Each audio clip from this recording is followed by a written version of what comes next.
Hello friends. तो देखो BSc first year chemistry का जो यूनिट 2 है प्रोटीन का रसायन, तो आज हम उसमें देखने वाले हैं प्रेकिनवन एंजाइम क्रिया का तंत्र। ठीक है, मैकेनिज्म ऑफ एंजाइम एक्शन। ठीक है, टॉपिक बहुत इंपॉर्टेंट है और बहुत ज़्यादा ही आसानी से इसको हम समझने वाले हैं। ठीक है, आपको एक एक थ्योरी बताएंगे और ये कैसे काम करता है। ठीक है, तो एक एक चीज़ बहुत ज़्यादा ही आसानी से समझेंगे। ठीक है, तो चलिए देखते हैं वीडियो कि होता क्या है प्रेकिनवन एंजाइम क्रिया का तंत्र। ठीक है, मैकेनिज्म ऑफ एंजाइम एक्शन।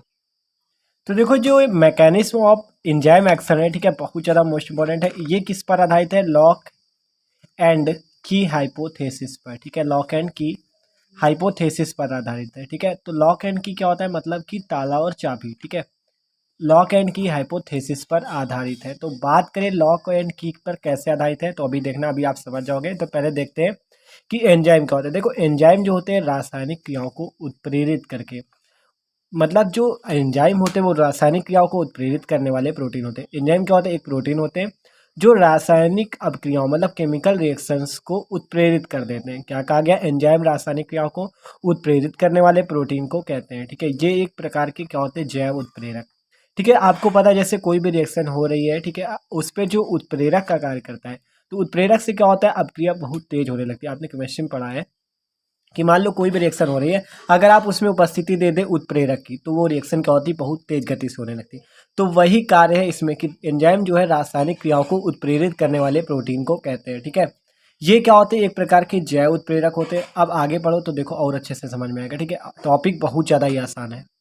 आप देखो आगे पढ़ते हैं कि सभी उत्प्रेरकों की ही भांति, देखो जो अभी जो बताया वही लिखा है कि सभी उत्प्रेरकों की भांति ही एंजाइम जो होते हैं वो भी क्या करते हैं? अभिक्रिया की उत्प्रेरक ऊर्जा अर्थात संक्रियण ऊर्जा जो ईए होती है उसे कम करने का कार्य करते हैं। क्या कहा गया? जो सभी उत्प्रेरक होते हैं उनकी ही भांति एंजाइम जो होते हैं वो भी क्या करते हैं? अभिक्रिया की उत्प्रेरक ऊर्जा या कह सकते हो आप संक्रियण ऊर्जा ईए को कम करने का कार्य करते हैं। ठीक है, जिसके परिणाम स्वरूप अभिक्रिया की गति क्या होती है? बहुत ज़्यादा तेज हो जाती है।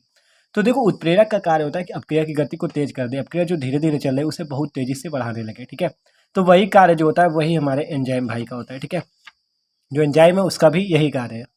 आप देखो कहा गया अधिकांश प्रकीर्णन अपक्रियाएं क्या होती है? अन्य गैर उत्प्रेरित अपक्रियाओं की तुलना में लाखों गुना तेज गति से चलती हैं। ठीक है, लाखों गुना तेज गति से चलती है। मतलब कहा गया जो ज़्यादातर जो प्रकीर्णन अपक्रियाएं, मतलब कहा गया जो एंजाइम अपक्रियाएं होती हैं वो क्या करती हैं कि जो ज़्यादातर एंजाइम अपक्रिया होती है वो क्या होती है? ज़्यादा तेज गति से चलती। किनकी अपेक्षा? गैर उत्प्रेरित, मतलब गैर एंजाइम अपक्रियाओं की अपेक्षा लाखों गुना तेज गति से कौन चलती हैं? एंजाइम अपक्रियाएं। तो ये कहा गया मतलब कि जिसमें उत्प्रेरक लग जाता है वो बहुत तेज गति से चलने लगता है। ठीक है, आप बात करें एंजाइम की क्रिया के फलस्वरूप जो रासायनिक तत्व होते हैं, मतलब जो एंजाइम की क्रिया के फलस्वरूप जो रासायनिक तत्व होते हैं उन्हें कहते हैं हम सबस्ट्रेट। ठीक है, और जो उपस्थिति के मतलब एंजाइम की उपस्थिति के बिना जो होते हैं जो बनते हैं उसे कहते हैं रिएक्टेंट। ठीक है, मतलब कहा गया।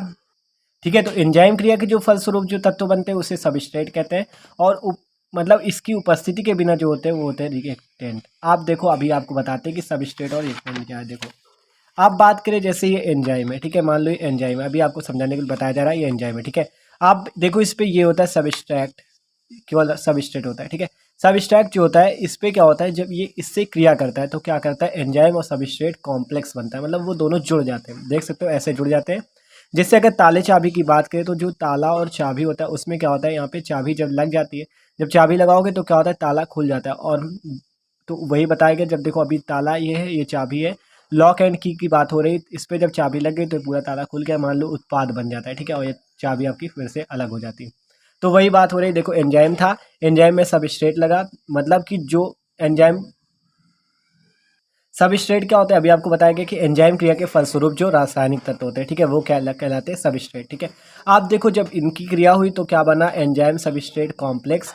और फिर बाद में क्या हो गया? जब चाबी जिस प्रकार हट जाती है ताला खुलने के बाद, उसी प्रकार क्या हो गया? एंजाइम प्लस सबस्ट्रेट अलग हो गए। मतलब कि पहले ये दोनों अलग अलग थे, फिर इससे क्या हुआ? एक मतलब मान लो मध्यवर्ती टाइप का निर्माण हुआ। ठीक है, फिर बाद में क्या हुआ? जब अपक्रिया पूरी हो गई इस एंजाइम की वजह से क्या हुआ? अपक्रिया बहुत तेज गति से चलने लगी और क्या हो गया? उत्पाद का निर्माण हो गया। ठीक है, तो देखो यही नीचे बताया गया कि सबस्ट्रेट के साथ एंजाइम क्रिया कर उसमें रासायनिक परिवर्तन करता है। मतलब सबस्ट्रेट के साथ जब एंजाइम अपक्रिया करता है तो उसमें रासायनिक परिवर्तन कर देता है और अणुओं की इलेक्ट्रॉन की स्थिति में परिवर्तन कर देता है। ठीक है, जिसके कारण ही अणु शेष अणुओं के साथ संबंध बना पाते हैं।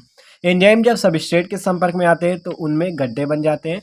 एंजाइम के संपर्क में आने पर क्या बताया गया कि उपसंबंध गड्ढों के साथ रासायनिक क्रिया कर उत्पाद का निर्माण करते हैं। देख सकते हो ये जो अभी थे इस पे जो गड्ढे बने थे इस पे क्या हुआ, ये एंजाइम आकर ये जो सबस्ट्रेट थे ये लग गए और बाद में क्या बना दिया, उत्पाद बना दिया। देखो क्या कहा गया कि एंजाइम के संपर्क में आने पर उपसंबंध गड्ढों के साथ रासायनिक क्रिया कर उत्पाद का निर्माण करते हैं। आप देखो कहा क्या गया कि इस क्रिया के पूरे होने पर वे उस उत्पाद को मुक्त कर देते हैं। देखो जब ये क्रिया अभी यहाँ तक थी, जब ये दोनों एंजाइम और ये जुड़ गए तो बाद में क्या हुआ, इसके बाद इसने क्या किया, उत्पाद को मुक्त कर दिया। ये देखो इस क्रिया के पूरे होने पर वे क्या करते हैं, उस उत्पाद को मुक्त कर देते हैं और दूसरे सबस्ट्रेट के साथ क्रिया करने के लिए तैयार हो जाते हैं। तो देखो यही बताया गया कि इस क्रिया के पूरे होने पर वो क्या करते हैं, उत्पाद को मुक्त कर देते हैं और दूसरे सबस्ट्रेट के साथ क्रिया करने के लिए तैयार हो जाते हैं। ठीक है, देख सकते हो जब एंजाइम ने सबस्ट्रेट से क्रिया की तो क्या करते हैं, ये पहले इसके साथ जुड़ जाते हैं। फिर मतलब जो आपको पता है किसी भी रासायनिक अपक्रिया में जैसे आप रिएक्शन ले सकते हो, जैसे N2 + H2 से बनता है 2NH3। ठीक है, अब इस पे उत्प्रेरक जो होता है आयरन होता है। ठीक है, अब आयरन जो उत्प्रेरक होता है, ठीक है, तो ये जो आयरन होता है ये क्या इस अपक्रिया में क्रिया करता है, ये केवल उपस्थिति करता है जिससे कि अपक्रिया तेज होने लगे। उसी प्रकार ये जो एंजाइम होते हैं ये भी केवल उपस्थित रहते हैं इस सबस्ट्रेट से क्या करके, ये बना है एंजाइम सबस्ट्रेट कॉम्प्लेक्स, और बाद में उत्पाद को मुक्त कर देते हैं और एंजाइम अलग हो जाते हैं अगले सबस्ट्रेट के साथ क्रिया करने के लिए। देखो यही चीज़ इसमें बताया गया है कि इस क्रिया के पूरे होने पर वे उस उत्पाद को मुक्त कर देते हैं और दूसरे सबस्ट्रेट के साथ क्रिया करने के लिए तैयार हो जाते हैं। तो देख सकते हो कितना ज़्यादा आसान टॉपिक है। तो भाई अच्छे से समझ में आओगा क्योंकि कुछ नहीं, मतलब एकदम आपका लॉक एंड की तरह है कि अभी एंजाइम में सबस्ट्रेट जुड़ा, बाद में फिर हट गया, उत्पाद बना दिया। ठीक है, तो यही देखो इस पे भी था कि एंजाइम रासायनिक क्रिया को उत्प्रेरित करने वाले प्रोटीन को कहते हैं, ये एक जैव उत्प्रेरक होते हैं। ठीक है, लॉक एंड की हाइपोथेसिस। तो आशा करते हैं भाई कि वीडियो अच्छा लगा होगा आपको। तो देखो बहुत ज़्यादा आसान था, एकदम आसान थ्योरी थी, मतलब एकदम अपने शब्दों में है कि कोई दिक्कत नहीं कि आप आसानी से पढ़ पाओ। ठीक है, कि सभी उत्प्रेरकों की ही बात, एंजाइम भी अपक्रिया की उत्प्रेरक ऊर्जा संकीर्ण ऊर्जा को क्या कर देते, कम करने का कार्य करते हैं। ठीक है, तो भाई अगर वीडियो अच्छा लगा तो प्लीज़ वीडियो को लाइक जरूर कर दीजिएगा। Okay, thanks for watching this video.